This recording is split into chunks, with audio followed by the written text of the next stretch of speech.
What's up? What's up? Beautiful day out today. Welcome everybody. So, couple of big things. Well, first, we're going old school today. I had to broadcast upstairs because the real studio is like a bunker. Right? The building we're in was built in 1928 as a bank, so it's like a bunker. So I'm trying to get the internet working reliably down there. I bought this stupid Netgear thing. It sucks. So if anybody wants to tell me how to get better internet downstairs in my bunker, I'm willing to hear it out. I'm thinking the Eero from Amazon, maybe the Google Home, the new one they got. But anyway, so that's where we're at. All right. So that's why we're going old school today. So today, two things I wanted to talk about. One really quick because it's a follow-up to the inflation video. And I seen this today, this graph on Patreon that somebody had posted that I follow. And it's just really like, I mean, look at this. That's our national debt in red.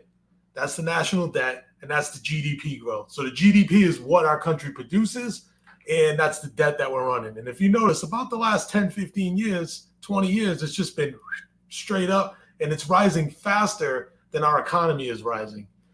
So, guys, I mean, that is, that's the problem. It's, we're spending more than we make. And so that's just another red flag of the many that I'm trying to tell you guys. This is what I think about all day. I think about this stuff all day, and it's not depressing. It's just the reality of the world. It's changing. So I look at it as where's the opportunity, and that's why I focus so hard on the things I focus on. I try to share them with you. I learn by teaching, and I want you guys to grow with me, and I hope to learn from you as well. All right. So the other big story of the day that I find quite interesting. All right, a big news thing today in real estate, Redfin is leaving the National Association of Realtors. And I just find that like, wow, right? So, I'm a realtor. I'm probably going to make some people mad that I know, right? But I'm a realtor, and honestly, I don't really see the value anymore. I really don't. I don't call myself a realtor. I don't market myself as a realtor. I pay. And let me just give you an example, right? Before we get back to NAR, right? So this is what it costs me to do business every year. All right. So listen, as a realtor, you got to join the National Association of Realtors. Okay. Which then you join your state board and your local board. So they make you pay for all this. Okay. I joined the MLS. Thankfully, the local MLS that we have is actually pretty good. It's one of the better ones I'm a member of. Definitely dialed in. They give you a little discount for being a realtor, but you don't have to be a realtor, okay? Now, I do business in Rhode Island. I have to pay the Rhode Island realtors a fee, okay? And their MLS, okay? And so the MLS is where we list the properties. So when you see them on Zillow and everything like that, that's where we list those properties at. And then for like 10 minutes, I decided to get licensed in Pennsylvania for a very specific reason, and I had to pay them. So this is crazy. Like, I'm just one guy, So Redfin, in their announcement, they said all right, so really quick, what's the one benefit I get? Okay, I want to talk about that really quick. That's really it. It's the 1099 compensation model. That's it. It's unique to real estate. Uber and Lyft have it, where the drivers aren't employees of the company, but they're being challenged in court. And, so they have you don't have to pay them as a W-2. So real estate has that same thing. I think the NAR lobbies for it. That's really all I get out of it. Other than that, I get to be in all these MLSs. I get these forms. I pretty much use most of my own forms. And I think the MLS is ripe for disruption. So now let's get back to Redfin, because Redfin, I think, will play a part in that. And this is where it's key. All right. So here's the reasons Redfin gave. I'm just going to read you out of their article. Okay, this is the article right here. Google it. It's a letter that their CEO sent. Okay, their leadership team. It's been a long time coming. They pay $13 million a year in dues. That's what Redfin pays. $13 million a year in dues to NAR. Okay, there's something in here about sexual harassment allegations at NAR. I don't know anything about that, but that's unacceptable.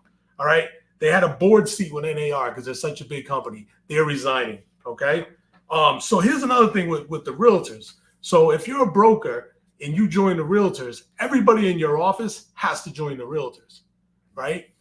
And there's no ifs, ands, or buts. Like, they got you. If you leave, then nobody can be a realtor. It's like all or nothing. So he had a really good quote in his letter that he sent out. I'm going to read it to you right here. I got it on the screen. Okay. So this is like eating at a restaurant that requires you to buy food for your entire family, even when you come in alone. And that also says no family member can dine there if you ever stop dining there too. The painful choice is to stop patronizing that restaurant altogether. So that's what the realtors board has become. Like, I don't know. I've been in the realtors for a long time.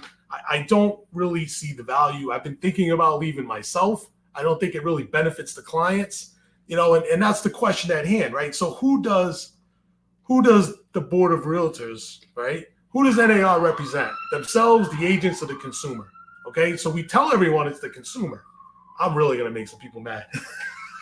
But this is right out of that letter, right? So the MLS is key, okay? I list your property. I put it in a multiple listing service. That feeds out to Zillow, to Redfin, to all these other websites that people use. That markets your property, okay? So there's some parts of the country, like I said, this MLS pin's really good. You don't have to be a realtor. But there are other parts of the country, like I gave you a couple of examples, and there's some right here in this quote where you have to be a member in order to market the property. But the part that I find kind of like messed up about that, right, is so when you get a real estate license, and it's like this everywhere, you have what's called fiduciary duty. You have a duty to your client before your own. And the NAR is supposed to represent that, right? It's the National Association of Real Estate Agents, Realtors. So how can you put your client before your own, where if you don't join the industry union, you can't even market your client's property? So the whole MLS model is ripe for disruption. Now, I was just naming off websites that people go to for real estate, but what was the second one I said? I said Redfin, right? So Redfin already has probably the second biggest trafficked website of real estate listings in the country. All right, you got Zillow's probably the big one. I don't know. Someone look this up and tell me. But Zillow, Redfin, Realtor.com, which doesn't even belong to the realtors because of their short-sightedness. They sold that 20 years ago, and God knows what happened with the money. So Redfin, who already has more traffic than anybody else, pretty much. They have more traffic than FortifiedRealty.net, I'll tell you that much. I wish I could have their traffic, right? So they got all this traffic. Now, what if they create their own answer to the MLS? Because that's what the consumers are. So instead of paying NAR $13 million a year and being beholden to them, why not just create their own MLS? Because at the end of the day, it doesn't matter where I put your property as long as it gets out to all the other sites. So why do we even need these mafia MLSs anymore? Well, one of the reasons that we need them is because the MLS always had what's called an offer of compensation. So you list your property, okay? And when you list your property, you agree to a commission, and then the seller's agent splits that commission with the buyer's agent, kind of how it's always been done. So what happens is people put different things. So there's a lawsuit right now against the NAR. It's a class action lawsuit that if agents weren't putting a high enough commission offer to the buyer's agents, that the buyer's agents weren't showing the properties. So the seller was at a disadvantage. That's the allegation in the lawsuit, because his agent, or whatever the case was, the compensation offer wasn't enough, and it put him at a disadvantage. I don't know. I mean, me personally, from my own experience and my own personal way of doing business, I never even look at that because it doesn't matter, right? My client wants to see the property. I'm going to assess the property for them and give them advice. Now, when it's time to write an offer, yeah, I negotiate for myself. But if it doesn't work out, it doesn't matter. If all they're going to pay is what's in there, then that's fine. Then we submit the offer, and that's what I get because it's what's best for my client. It doesn't matter because the relationship is more valuable to me than one check. A lot of people, not so much. So if you notice now, when you go on Zillow now as a response to this lawsuit, you'll see it right here. So it's kind of hard to read here, but look at any Zillow listing, any of the websites, the compensation's there now. So that's one of the things they did. They're removing the requirement for compensation too in the listing. So I don't know. This lawsuit's still ongoing. It's fascinating, but I'm just really I think it's big that Redfin is leaving the NAR. Right. And I think that's the future. The business is ripe for disruption. Look at every other business in America. They're all being disrupted. Amazon destroyed retail. Right. Look at what Tesla's doing to the car business. We talk about them all the time. I mean, God, we talk about Uber and Lyft. What did that do to the taxi business? What has Airbnb done to the hotel business? Right. So consumers' needs are shifting, right? So the value of the real estate agent is not the keeper of the properties. And that's the NAR model and the old school mentality of them and the MLS. It's like, well, we control the properties. We control the access. You need us to see the properties. No, you don't.